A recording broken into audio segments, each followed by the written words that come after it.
मन धागा धागा जोडते नवा या मालिकेच्या आजच्या भागामध्ये आज आपण बघणार आहोत लीना ही आनंदी जवळ आलेली असते. लीना म्हणत असते की मला तुझ्याशी काहीतरी बोलायचंय.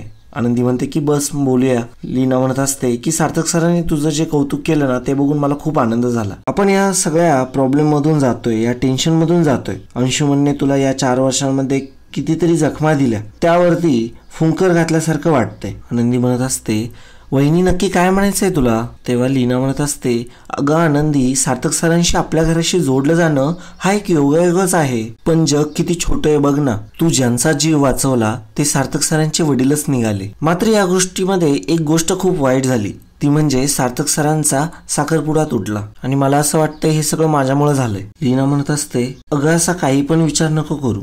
अगं ती जोडीच विजोड होती. खरं तर त्यांच्या बाजूला मी दुसरंच कुणाला तरी बघते. तेव्हा आनंदी विचारते की कुणाला.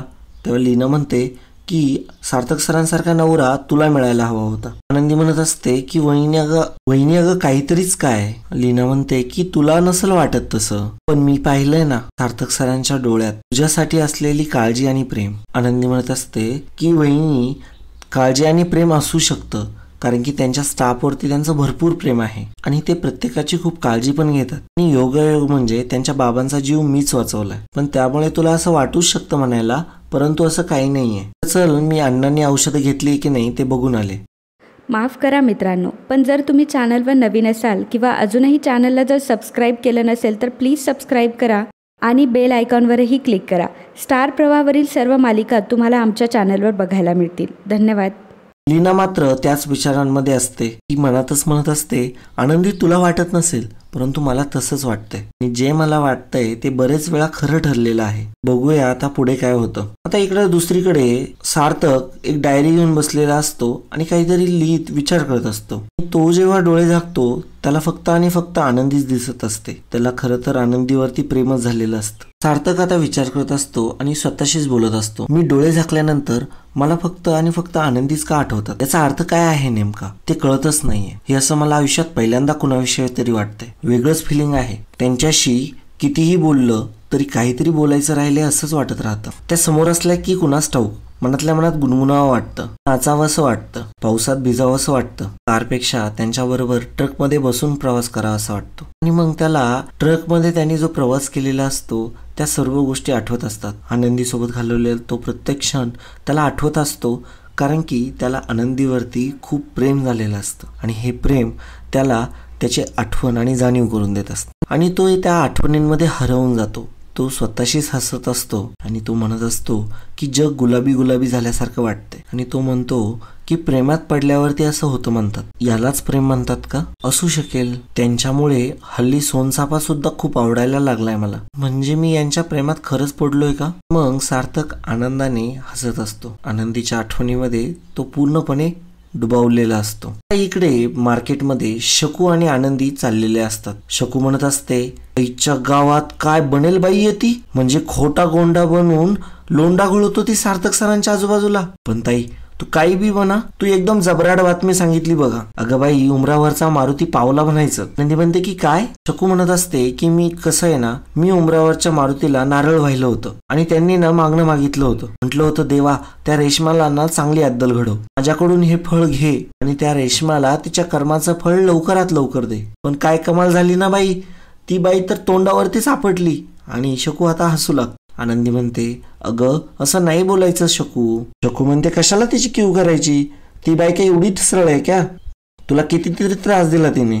तुझं काही चांगलं होत दिसलं ना तिला तर तिचं फक्त रक्तच खवळायचं. म्हणतात ना या जन्मात आपल्याला आपल्या कर्माची फळं भोगावी लागतात. आनंदी म्हणते शकू म्हणत असते ते सोड अगं, तू सार्थक सरांच्या वडिलांचा जीव वाचवलाय. अरे बाप, कशी? त्यांच्या घरात तुझी कॉलर एकदम अशी टाईट झाली असेल नाही? आता तर सार्थक सरांचा विशेष जीव असेल तुझ्यावर. आता आनंदी शकूकडे लाजूनच बघत असते. आनंदी म्हणते की अगं असं काहीच नाहीये.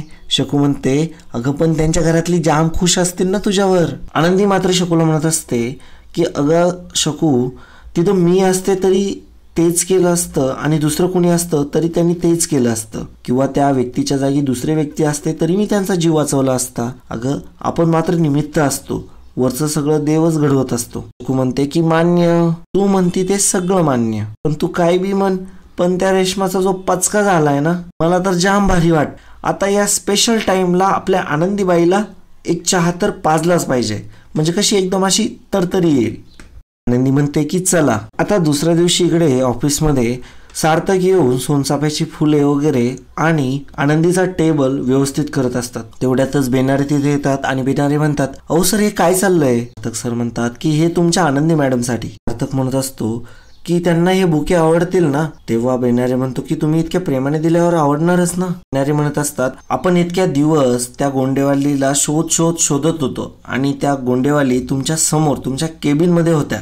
किती योगायोग समजायचा ना. आणि मागून तेवढ्यातच आनंदी आलेली असते. तेव्हा सार्थक म्हणतो, बेनारे खरंच काही माणसे खरंच सोनचाफ्यासारखी असतात, म्हणजे त्यांच्या फक्त असण्याने त्यांच्या सभोवतालचं वातावरण संपूर्ण दरवळून निघतं. तुमच्या आनंदी मॅडम देखील अशाच आहे ऍक्च्युली. आणि तेवढ्यातच सार्थकचं लक्ष आनंदीवरती जातं. आनंदी तिथे आलेली असते. आता आनंदी मात्र सार्थककडे एकटक बघतच असते. बेनारे मात्र जोरजोरात हसत असतो. बेनारे म्हणतात की या आनंदी मॅडम या. आनंदी विचारते, सार्थक सर हे काय आहे? सार्थक म्हणतो, हे फक्त तुमच्यासाठी. सार्थक आनंदीकडे सोनचाफ्याची फुलं देत म्हणतो, तुमच्या दिवसाची सुरुवात ही या सोनचाफ्याच्या फुलांसोबत करा. आणि हो, हा बुके आय होप तुम्हाला हा आवडेल. आनंदी म्हणते, पण हे कशासाठी? सार्थक म्हणतो, तुम्ही आमच्यासाठी एवढं केलं ना, आम्ही तर एवढं करू शकत नाही का? तेव्हा बेनारे म्हणतो, अहो तुम्ही आमच्या मोठ्या साहेबांचा जीव वाचवलात आनंदी मॅडम. तेव्हा आनंदी म्हणते की बेनारे सर मला मान्य आहे मी काकांचा जीव वाचवला, पण सर ते माझं कर्तव्य होतं आणि त्याच्यासाठी तुम्ही माझं कौतुक केलंय हेही मला माहिती आहे. आणि म्हणत असते, सर प्लीज मला अशी स्पेशल ट्रीटमेंट देऊ नका.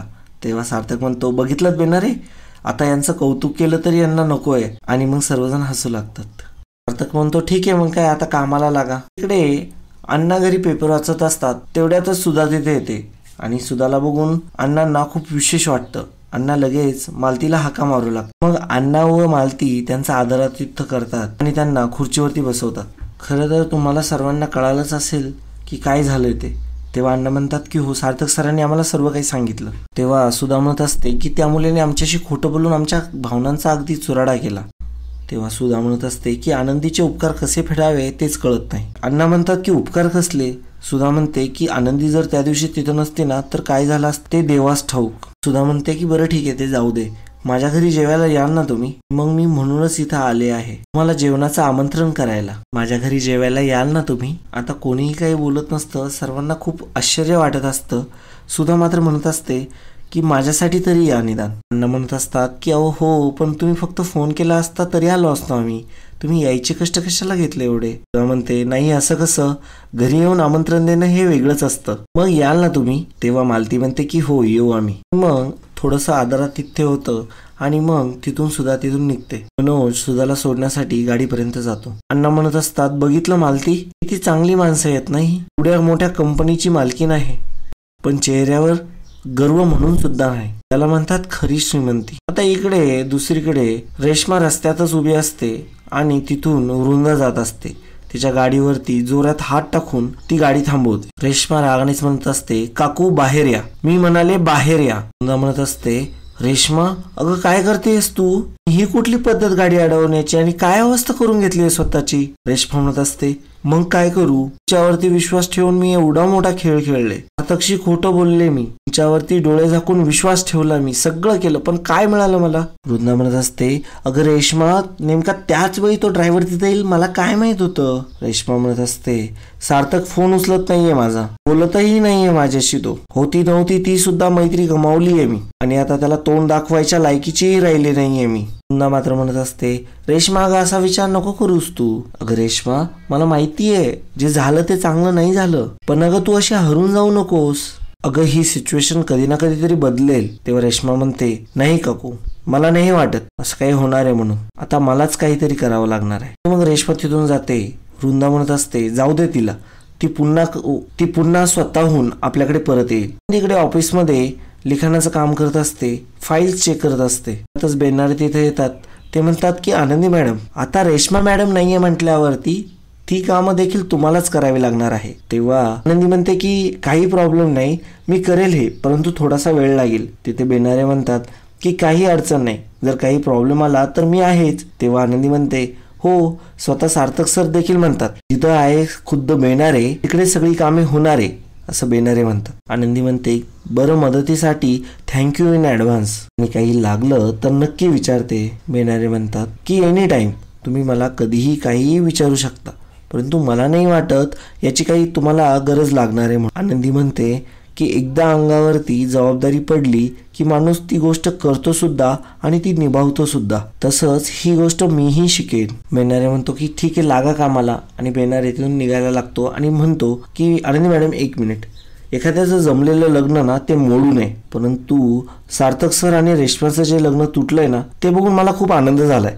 त्या दिवशी मी साखरपुड्यात होतो ना त्यावेळेस मला असं वाटत होतं की मला काहीतरी खटकतंय आणि देवाची काय कृपा झाली, तुम्ही अशी खतरनाक एंट्री मारली. तेव्हाच मला मनोमन असं वाटलं, मी तेव्हा देवाला म्हटलं की सार्थक सरांना तुमच्यासारखी बायको मिळायला हवी. आनंदी मात्र स्तब्ध उभी राहते, शांत होते आणि लाजूनच खाली बघत असते. तेव्हा बेनारे म्हणतो की मिळेल ना तुमच्यासारखी बायको, एखादी मुलगी सोज्वळ, शांत, प्रेमळ, तुमच्याच सारखी. आनंदी म्हणते, बेनारे सर, सार्थक सरांना खूप चांगली मुलगी मिळेल. बेनारे म्हणतो की हां, पण त्या रेश्मा मॅडम सारखी नको, तुमच्यासारखी जावी. आणि मग आनंदी विचारांमध्ये पडते. तर मित्रांनो, पुढील भागामध्ये आपल्याला बघायला मिळणार आहे ऑफिसमध्ये सार्थक व आनंदी असतात.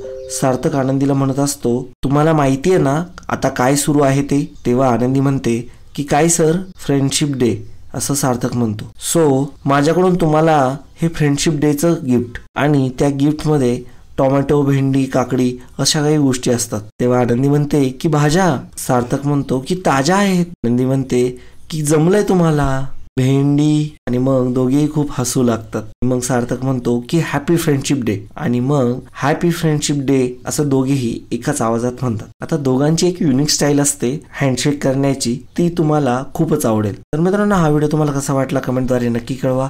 आणि चॅनलला जर सबस्क्राईब केलेलं नसेल तर चॅनलला सबस्क्राईब करून घ्या, कारण की आम्ही तुमच्यासाठी असेच नवनवीन प्रकारचे व्हिडिओ घेऊन येत असतो. तर आजचा व्हिडिओ इथे संपतो. धन्यवाद.